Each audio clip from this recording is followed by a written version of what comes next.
Hey guys, මේ වීඩියෝෙන් අද අපි බලන්න යන්නේ කොහොමද Town Hall 15 player කෙනෙක් විදිහට ඉඳගෙන Town Hall 16 හරි Town Hall 17 හරි bases වලට attack කරන්න කියන එක. ඉතින් මේ වීඩියෝ එකෙන් මම ගෙනල්ලා තියෙන්නේ root ride army එකක්. ඉතින් අපි බලමු කොහොමද මේ root ride army එකෙන් හරියට 3 star එකක් achieve කරන්නේ කියලා. හරි guys, ඉතින් ඔයගොල්ලන්ට මම attacks ටිකක් පෙන්වන්න කලින් මම මුලින්ම මේ army එක පොඩ්ඩක් explain කරලා ඉන්නම්. එතකොට ඔයගොල්ලන්ට මේ ඇටක්ස් කොහොමද කරන්න කියන එක ඉගෙන ගන්න පොඩ්ඩක් එක පහසුවේ. ඉතින් අපේ හීරෝස්ලා හතර දෙනා විදිහට ඉන්නේ මෙන්න මේගොල්ලෝ. අපි මේකෙදි මිනියන් ප්‍රින්ස් යූස් කරන්නේ නැහැ. මොකද මිනියන් ප්‍රින්ස් කියන්නේ එයා ඇටැක්ස් එක්ක යූස් කරන හීරෝ කෙනෙක්. අපි මෙතනදි තනිකරම ග්‍රවුන්ඩ් ඇටැක් එකක් සිදු කරන හින්දා අපි මෙතනදි මිනියන් ප්‍රින්ස් යූස් කරන්නේ නැහැ. ඉතින් මේ ස්ක්‍රීන් එකේ තියෙනවා වගේ ඔයගොල්ලෝ මෙන්න මේ පෙට් සහ ඉක්විප්මන්ට්ස් නම් වෙනස් කරන්න යන්න එපා. මොකද මේ ඉක්විප්මන්ට්ස් නම් කොහොමත් වෙනස් කරන්න එපා. මේ ඔක්කොම මේ ස්ට්‍රැටජිස් එකට මම හදපුවා. ඉතින් අපිට මුලින්ම ඉන්නවා එක හෙඩ් හන්ටර් කෙනෙක්. අපි මේ හෙඩ් හන්ටර් යූස් කරන්නේ මේන්ලි එනිමි කින් ඩවුන් කරගන්න. මොකද එනිමි කින් එක තමයි හීරෝස් ලගෙන් වැඩිම හෙල්ත් එක තියෙන්නේ. සෝ අපි මෙන්න මේ හෙඩ් හන්ටර් යූස් කරන්නේ ගොඩක් දුරට එනිමි හීරෝස්ලා ඩවුන් කරගන්න. ඊට පස්සේ අපිට ඉන්නවා බැලුන්ස්ලා දෙන්නෙක්. ඉතින් අපි මේ බැලුන්ස් යූස් කරන්නේ අපේ මේන් ආමි එක පුෂ් කරද්දී අපි හීලස්ලා යොදා ගන්නවා. ඉතින් ඒ හීලස්ලාට ගාඩ් එකක් විදියට. ඒ කියන්නේ මේ බේස් එකේ රෙඩ් මයින්ස් හරි බ්ලැක් මයින්ස් හරි තිබ්බොත් ඒවා මුලින්ම පොප් කරගන්න තමයි අපි මේ බැලුන්ස් දෙක යූස් කරන්නේ. ඉතින් ඒකත් ගොඩක් වැදගත් ට්‍රූප් එකක් මේ ස්ට්‍රැටජි එකේ. ඊට පස්සේ ඉන්න අපිට හීලස්ලා 4 දෙනෙක්.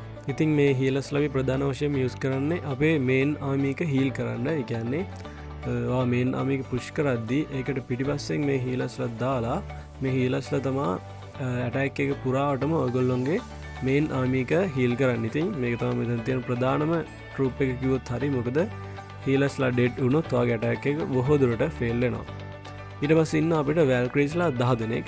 ඉතින් මේ වැල්ක්‍රීස්ලා අපි යූස් කරන්නේ මේන් ආමි එකත් එක්ක පුෂ් කරන්න. ඒ කියන්නේ රූට් රයිඩර්ස්ලාට පිටිපස්සෙන් ඩැමේජ් ට්‍රූප් එක විදිහට තමයි අපි මේ වැල්ක්‍රීස්ලා යූස් කරන්නේ. මේගොල්ලොන්ගේ ගොඩක් හෙල්ත් එක නැහැ. ඒකින්ද අපි අනිවාර්යයෙන්ම මේගොල්ලෝ ප්ලේස් කරන්න ඕනේ රූට් රයිඩර්ස්ලා ප්ලේස් කරලා ඒගොල්ලොන්ගේ පිටිපස්සෙන්. ඉතින් අපිට තව මේ වැල්ක්‍රීලා දෙන්නෙක් හෝ තුන් දෙනෙක් යූස් කරන්න පුළුවන් අපේ ක්වීන්ට හෝ කින්ට. ඒ කියන්නේ අපේ සපෝටිව් ට්‍රූප් එකක් විදිහට මේක යූස් කරන්නත් පුළුවන්. ඊට පස්සේ ඉන්නවා අපිට රූට් රයිඩර්ස්ලා 6 දෙනෙක්. ඉතින් මේ ආමි එකේ නම තියෙන්නේ රූට් රයිඩර් ආමි කියලා. ඉතින් මේක ප්‍රධානම ට්‍රූප් එක තමයි මෙන්න මේ රූට් රයිඩර්ස්. මේගොල්ලෝ තමයි අපිට ටැන්කින් විදිහට සපෝට් එක දෙන්නේ සහ අපේ ඇටැක් එකේ පාතින් එක කොහොමද යන්නේ කියන එක තීරණය කරන්නේ මේගොල්ලෝ. මොකද මේගොල්ලොන්ට ලොකු හෙල්ත් එකක් තියෙනවා වගේම මේගොල්ලෝ වෝල් කඩාගෙන ඉස්සරහට යන්නේ. එතකොට අපේ ඇටැක් එකේ පාතින් එක හදන්නෙත් මේගොල්ලෝ. ඊට පස්සේ අපිට ඉන්නවා අයිස් ගෝලම් කෙනෙක්. අයිස් ගෝලම් අපි යූස් කරන්නේ ගොඩක් වෙලාවට මේන් ආමි එකත් එක්ක මුලින්ම මේ බේස් එකට දාන ට්‍රූප් එක තමයි අයිස් ගෝලම්. අයිස් ගෝලම් ඩිස්ට්‍රොයි වුණාම පැත්තක් ෆ්‍රීස් කරනවා. ඉතින් ඒක අපේ මේන් ආමි එක පුෂ් කරන්න ගොඩක් ප්‍රයෝජනවත් වෙනවා. ඉතින් අපිට තව විදිහකට අයිස් ගෝලම් යූස් කරන්න පුළුවන් ක්වීන් එක. ඒ කියන්නේ ක්වීන්ට ඉස්සරහින් ඉන්ෆර්නෝ ටවරයක් වගේ එකක් තියෙනවා නම් අපිට මුලින්ම අයිස් ගෝලම් ප්ලේස් කරලා එතෙන් අපේ ක්වීන්ව ප්ලේස් කරන්න පුළුවන්.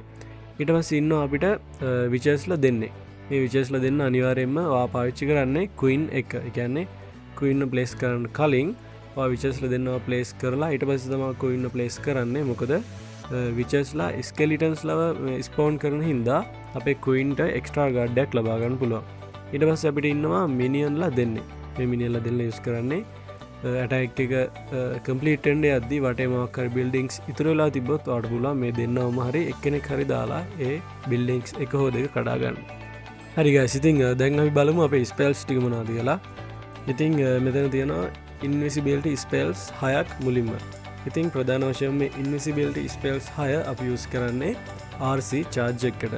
ඒ කියන්නේ අපි මේ ස්ට්‍රැටජි එක පටන් ගන්න කලින් කියන්නේ මේ පටන් ගන්නේ RCෝ charge කරලා. ඒ කියන්නේ RCෝ මුලින්ම ප්ලේස් කරලා එයාට යුනිට්ස් දදා අපි බිල්ඩින්ග්ස් ටික ඩවුන් කරගෙන ඊට පස්සේ ආව රීකෝල් කරනවා.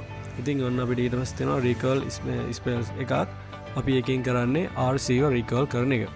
ඊට පස්සේ අපිට තියෙනවා රේන්ජ් ස්පෙල් එකක්. අපි ඒක යූස් කරන්නේ අපේ මේන් ආමි එක හයි ඩැමේජ් ඒරියා එකකදී අපිට ආමි එක ඉක්මනින් පුෂ් කරගන්න සහ ආමි එකේ ඩැමේජ් එක වැඩි කරගන්න ඕන වෙනවා. ඉතින් ගොඩක් වෙලාවට අපි මේක යූස් කරන්නේ බේස් එක මැදදී. කියන්නේ ටවුන් හෝල් එකට ලං වෙන හරියේදී ඔයාලට පුළුවන් රේන්ජ් එක දාලා වාගේ ආමියකේ පව එක වැඩි කරගන්න. ඉතින් ඊට පස්සේ තියෙනවා අපිට earthquakes එකක්. මේ earthquakes එක වැදගත් වෙන්නේ RC අපි මුලින්ම ප්ලේස් කරද්දී එයාගේ ඇබිලිටි එක අපි ඔන් කරනවා. එතනදී මේකදී අපි යූස් කරන්නේ rocket spear එක. ඉතින් ඔයා මේ earthquake එක ගෙනියුවේ නැත්තම් normal level 21 ආශ්‍රාව එකක් කඩන්න වාගේ RC එකේ මේ ඇබිලිටි එකෙන් rocket spears දෙකක් හිට් කරන්න ඕනේ. ඉතින් ඔයා මේ earthquake එක ප්ලේස් කරනවත් එක්කම වාට පුළුවන් ඒ ආචටාව එක හිට් එකකින් ඩවුන් කරගන්න. ඉතින් ඒක ලොකු වාසියක් මාගවමලට ඇටැක්ස් කරන වෙලාවේදී ඒක පොඩ්ඩක් මතක් කරන්නම්. මේක එක ස්පෙල්ස් එකක් වුණාට මේක සෑහෙන ලොකු වැලියුවක් එනවා. ඉතින් ඔයගොල්ලන්ට පේනවා වගේ අපි CC එකේ කියන්නේ ක්ලෑන් කාසල් එකේ මූව් ට්‍රොප්ස් ගෙනියන්නේ නැහැ. ඔයාලට කැමති නම් පුළුවන් මෙතනින් මේ රේඩ් මෙඩල් 49ක් හෝ දීලා නැත්නම් යාළුවෙක්ගේ මේටි කිල්ල ගන්න. මේටික නොතිබ්බා කියලා ලොකු ප්‍රශ්නයක් නැහැ. මොකද මේ ආමි එක ඒ තරම් පවර්ෆුල්. හරි guys, දැන් අපි බලමු මම ඔයගොල්ලන්ට කලින් එක්ස්ප්ලেইন කරපු ආමි එක යූස් කරලා කොහොමද අපි හරියට අටැක් එකක් ප්ලේ කරන්න කියලා. මම මෙතන එක්සැම්පල් එකක් විදිහට අරන් තියෙන Town Hall 16 බේස් එකක්. මම Town Hall 15 ප්ලේ කෙනෙක් විදිහට ඉඳගෙන Town Hall 16 කියන්නේ එක Town Hall එකක් උඩින් තියෙන බේස් එකකට අටැක් කරන්න යන්නේ. ඉතින් මම මෙතන මුලින්ම බලන්න ඕන දේ තමයි enemy CC එක. එහෙම නැත්නම් clan castle එක. ඉතින් enemy clan castle එකේ enemy troops හිටියොත් එහෙම ඔයාලට ගොඩක් දුරට අපේ CC එකේ troops නැතුව මේකට attack කරන එක අමාරුයි. ඒ නිසා මතක ඇතුව අපේ CC එකේ troops තියනවා නම් විතරක් enemy clan castle එකේ troops තියන බේස් එකකට attack කරන්න. අපි මුලින්ම attack එක start කරන්නේ RC ගෙන්, ඒ කියන්නේ Royal Champion ගෙන්. අපි මුලින් බලන්න ඕනේ අපිට වැඩිම value එකක් ගන්න පුළුවන් side එක මොකද්ද සහ RC ට damage එකක් නැතුව බේස් එක ඇතුළට යා ගන්න පුළුවන් පැත්ත මොකද්ද කියලා. ඉතින් මේ බේස් එකේදී මම attack කරන්න යන්නේ මෙන්න මේ Eagle Artery එක තියෙන පැත්තෙන් මගේ RC එක යවලා Eagle Artery එක down කරගෙන එතනින් මම RC එක recall කරන්න යන්නේ. අපි මුලින්ම RC එක place කරගෙන earthquake එකක් දාගන්නවා මෙතන මේ buildings කීපයක් තියෙන තැනට. මොකද earthquake එකෙන් මේ තියෙන buildings එකකට සමානව damage වෙනවා සහ ඒක අපිට ගොඩක් වාසි. ඉතින් RC එක place කරනවත් එක්කම අනිවාර්යෙන්ම යාගේ ability එක press කරන්න ඕනේ. කියන්නේ මෙතන තියෙන rocket spear එක. ඉතින් මේ rocket spear එකෙන් මුලින්ම damage කරලා තමයි අපේ RC base එක ඇතුළට යන්නේ. base එක ඇතුළට ගිහම ඔයාලට පුළුවන් RC එක ඉන්නිස් කරන ගමන් ඔයාලට අවශ්‍ය buildings ටික කඩා ගන්න පාතින් එක එයාට සකස් කරලා දෙන්න. ඉතින් මෙතනදී මගේ goal එක වෙන්නේ මෙන්න මේ eagle එක down කරගන්න එක සහ මෙන්න මේ range tower එක down කරගන්න එක. ඉතින් range tower එක down වෙනත් එක්කම මම RC එක recall කරගන්නවා.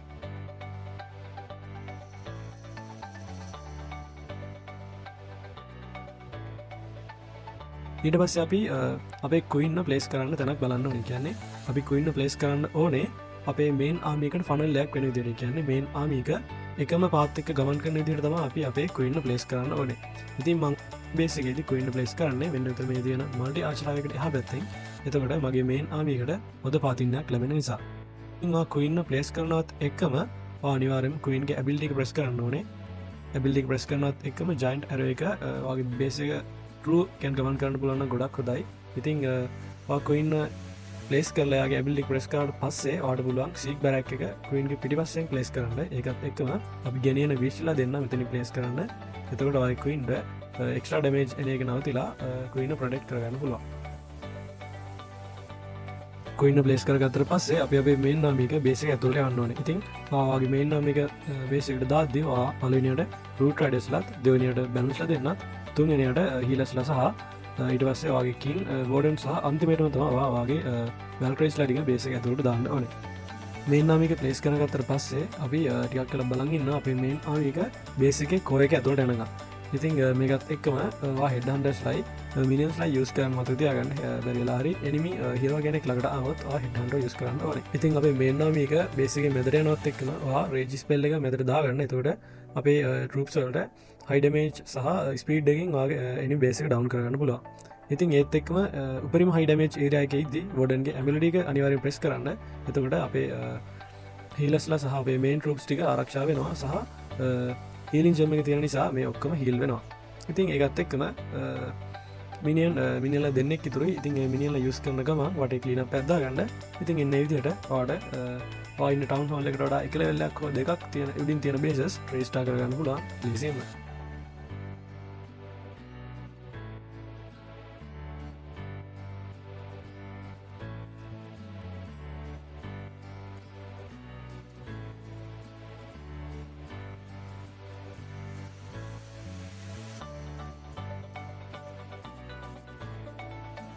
හරි දැමවලට පෙනනම් තව ටවන් හෝ 16 බේසයක් මේ ආමියකින් කොහොමද හරියට ඩවන් කරන්න කියලා.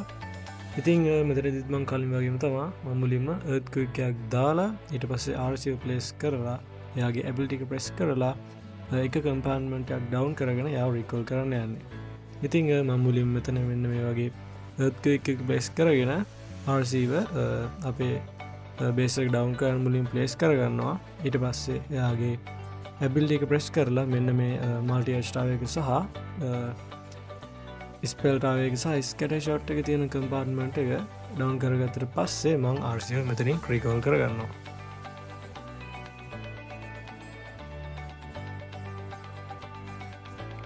මෙතනදී හරියට වගේ ඉන්නස්ටික මතක ඇතුව භවිතා කරන්න මොකද ඉන්නස් දානගේ පරක්වක් වුණොත් වගේ ආර්සිට හෙල්ත එක විශාලවශයෙන් ලොස්සෙන්න්න පුළුවන් හෝ වගේ ආර්සිව බොහෝවිට ඩෙඩ්ඩන්නක් පුළුවන්. ඉතින් වගේ ඉන්නිස් පාච්චකද්දී කෑෆුල්ලන්න එතකටවාට වගේ ආර්සිව පාච්චි කරලා හොද ආර්සි ඩයිවක් සිද්ධ කරගන්න පුළුවන්. ඉතිං මෙතනින් ම මෙන්න විදිර ආර්සිව රීකෝල් කරගන්නවා. ඊට පස්සේ මමගේ කුයින්න සහ සික් බැරක්ෙක් ප්ලෙස් කරනවා. මෙන්න මෙතන මේ දකුණු පැත්තෙන් බේසගේ අයිනට වෙන්න එතන ඒත් එක්කම මම සික් බැරක් එක සහ විචස්ලා ඇතනින් ප්ලේස් කරගන්නවා. ඒකත් එක්කම මම මගේ මේ නාමික මෙතනින් පුෂ් කරන පටන් ගන්නවා. කලින් එක්සාම්පල්ලගේ පෙන්න්න පිළිවලටමයි මුලින්මරු ට්‍රයිඩස්ලා ඉට පස්සේ අපේ බැලුන්ස් ඉට පස්සේ හීලස්ලා සහ කින් වෝඩන්ස අන්තිමට අපේ වර්ක්‍රේස්ලා. ඉතිං මට කලින්ගේ දි කියන්න අමතකුණා අපි රීකෝල් කරගත්ත රොයල් චැම්පියන්න අපේ මේන් ආමිකත් එක්ක පිටි පස්සේ කියන්නේ අපි මුළු මේන් ආමිකම බේස එකට යවලා ඊට පස්සේ අපි ආර්සිව අන්තිමේටම ප්ලේස් කරගන්නවා. ඉතිං මෙතනදී රේන්ජිස් පෙල්ලයක් යස් කරගන්න සහ ඉතිං බේසගේ තියෙන ඩැමිච් එක සහ අනිකුත් කඩිෂන්ස් මත වගේ වෝඩන් ඇබේල්ඩ එක සහ අනිටරුප්ස් පාච්චි කරලා වාට වගේ බේසක 100% කම්පලිට් කරගන්න පුළුවන්. ඉතිං මෙතන අවසාන වශයෙන් ඉන්න මිනිියන්ස් ලද දෙන්නෙක් එදන්න අනිවාරවා කලීනප් එකට තියන් ඉන්න මතක තියාගන්න මොකද සමහරක් කලාට මේ බිල්ලිංස් එක පැත්තක එකක් හෝ දෙකක් ඉතුරෙනවා. ඉතිං මෙන්න මේ මිනිියන්ස්ලා දෙන්න ගැටැක් එක අන්තිම හරියනක ඉතුර කරන්න ඉන්න ප්ලේස් කරන්න ඇතුව මොකද වාහරියට මේක පාච්චි කරන ඇත්තම් අපඩක්ලාට ටයිම් ෆෙල් වෙන්න පුළුවන්. ඉතිං මෙන්න මේ දෙට අපිට එකත් 100% ට්‍රස්ටයක් කරගන්න පුළුව. හරි දැන් අපියන් අප ඊලා ගැටැක්ක බලන්න. ඉතිං මේ බෙස්ස ටවන් හෝ 16යක්මයි. ඉතිං මේ ටැක්සගේදීත් මං කරන්නේ කලින් කර විදිහටමයි මුලින්ම අපේ ආර්සිව ප්ලේස් කරගෙන එත්කුයිකයක් දාලා එක කම්පාන්මෙන්ටක් ඩවන් කරගෙන මංවට කලින් පෙන්න විදිහට ඊට පස්සේ අපිතිනින් යාව රීකෝල් කරනවා. ඉතිං මං මෙතනින් මුලින්ම එන්න මේ විතර ඇත්කික් ප්ලේස් කරගෙන ආර්සිව බේසකට දාලා ආර්සි ඇබිල්ටික ප්‍රෙස් කරනවා. ඉතිං ඊට පස්සේ මං මෙන්න මේ ස්කට ෂොට් එක සහ මෙතන මේ තියෙන ඉන්ෆර්නෝටාවේ එකයි මෙතන මේ තියෙන මොනලිත් එකයි කඩාගනතාවම ගෝල් එක වෙන්න. ඊට පස්සේ මෙතනින් මගේ ආර්සිව රිකෝල් කරනවා. ඉතිං වාලට පේන ඇති මෙතන මේ ආමික පොඩි වෙනසක් සිද්ධ වෙලා තියෙනවා. මමගේ අයිස් ගෝලම් වෙනුවට මෙතන අපරෙන්ටස් වෝඩන් කෙනෙක් ගෙනල්ල තියෙනවා. ඉතිං මම මේක මෙතැන් දැම්මේ ඔයගොල්ට මේ මේන් ආමික පොඩිපොඩි වෙනස්කම් කරලා වාඩ මේක සූටබල්ල නිදර හදාගන්න පුළුවන්. ඉතිං මේක මේ තියෙන මේන් රෝප්ස් ලොකොට වෙනස් කරන්න එන්නවා ඒත් වාඩ මේක හොදායි කැල තියෙන විදියට මේ කස්ටමයිස් කරගන්න පුළුවන්. ඉතිං එකයි ම මේක මෙතන ගෙනාවේ. හරි මමගේ ආර්සිෝ රීකෝල් කරගෙන දැම්මගේ කුයින්න ප්ලේස් කරනවා. එකත් එක්ම විචස්ල දෙන්න සහ සිග්මසින් එක මෙතනින් ප්ලේස් කරගන්නවා. ඒකත් එක්කම මමගේ මේනාමේක මෙතනි පුෂ්කරන පටන් ගන්නවා. මුලින්මරු ට්‍රයිඩස්ලා ඉට පස්සේ බැලුම්ස්ලා ඉට පස්සේ හීලස්ලා සහ මඟවලට කලින් පෙන්න්නවාගේ පිළිවලට අපේ මේන් ට්‍රප්ස්ටික මතනින් ප්ලේස් කරගන්නවා. ඉතිං ඉටස්සේ ආඩ තියෙන්නේ මේ ටැක්ස ගැන ගමන් අවශ්‍ය වෙලාවට වෝඩන් ගැබිල්ට එක කින් ගැබිල්ට එක සහ රෙජිස් පෙල්ල මතින ප්ලේස් කරන්න. ඉතිං තාමනං ලොකු ඩැමේජ් තියනේරයක් කඩාවෙන ඒ නිසා මමතනින් තාම වෝඩන් ගැබිල්ටිකවත් රේජිවත් ප්ලේස් කරගත්ත නෑ. ඉතිං දකුණු ඇත සයිඩ්ගේ මිනිියන්ස්ලා ටික දෙනෙක් ප්ලේස් කරගත්ත මොකද නැත්තං අන්තිමදේ බිල්ලික්ස් දෙකතන ඉතුරුමොත් අපිටයි ෆෙල් එක්කට යන්න පුළුවන්. ඉතිං මංගකට කලින් පෙන්නවා වගේ අවශ්‍ය වෙලාවේදී වර්ඩන් කැබල් එක සහ රෙජිස්පෙල් එක පාවිච්චි කරලා ඔයගොල්ලෝ අටැක් එක දිගටම කරන් යන්න.